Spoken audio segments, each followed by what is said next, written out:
Hello, this is the TradeSite US Stocks, Futures, and Forex Market Preview, mostly stocks and futures, for Thursday the 26th of August and Friday the 27th of August, 2021. As usual, we don't typically do a market preview for Fridays, and I seriously doubt this is going to be that weak based on how flat it's been. August, traditionally one of the most positive months of the year, and we are up a little, but not much, and we haven't done much, and it's just been really awful. Just remember that September is historically the most negative month of the year on average. It's also the time when things get back to trading, and we're going to have some fun, hopefully. So here's the ES front month futures contract. You can see a very narrow day, first 3 days of the week. We'll look at that in a minute on the intraday charts. Crude oil at 67.93, down 43 cents. Gold down $1.20 to 17.89. That's kind of whatever, nothing. S&P up 9, doesn't matter. NASDAQ 100 up 11, doesn't matter. The SA 11 is not a big deal there. The SOX up 27.15. Biotech's up 24.8, so there's not much there. Russell 2000 is up 8 points for the day, but still, look at this. I mean, almost a whole year in a horrible range for the Russell 2000, not even a 10% range. Horrible. VIX closes down 43 cents to 16.79. Trend closes at 0.8. Puts the 10-day at 1.07. The NASDAQ volume was 3.6 billion shares. This is the lightest we've seen in a while, and getting near the lightest of the year. Could be that volume's just coming in, by the way. What we saw over the last year, obviously, since COVID, has been some increased volume in a lot of ways, and especially in November, December, January, February. But volume is not usually up here. Volume is usually down here, and I think a settling into like 2.8 billion, 2.6 billion per day would be a normal volume.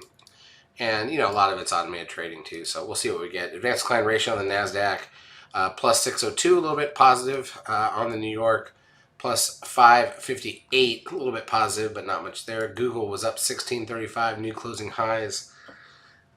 On Google, Apple down $1.26, because why not? Netflix loses $5.83.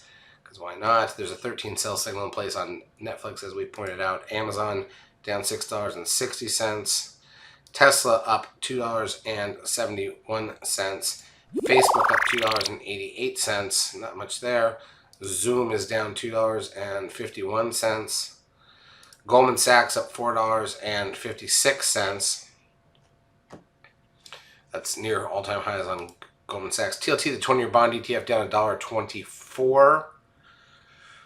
Dow was up 39, which is a blip. Bitcoin sits at 48,790, so there's not much there. Let's look real quick at the intraday action. I mean, look, this is the week, right? Look at Monday.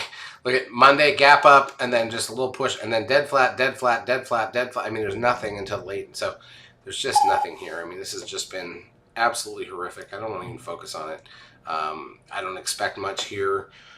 Next, so let's talk about next week a little bit. We'll talk about it again over the weekend in the preview. But Tuesday is statement printing for August. It's a monthly, not a quarterly statement print. So I don't think anybody cares, just like they didn't care about options expiration in August, and they never do.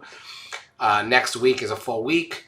But Friday is the September 3rd. It leads into Labor Day weekend. Monday is the holiday, September 6th here. And that is usually the official end of summer. So let's hope there's something that happens. And by the way, then we get to the federal budget talks, and that's usually what moves the market. So we will focus on all that. In terms of economic data left this week, second look at GDP at 8:30 a.m., along with initial and continuing jobless claims numbers Thursday. Natty gas at 10:30. And then Friday, core PCE price index, goods trade balance, personal income and spending, an hour before the bell. Revised University of Michigan sentiment at 10 a.m. 30 minutes into the market. Charts as usual brought to you by eSignal. If you've not yet taken a trial of our services, feel free to do so. We will help you out for a couple weeks. Have a great trading week.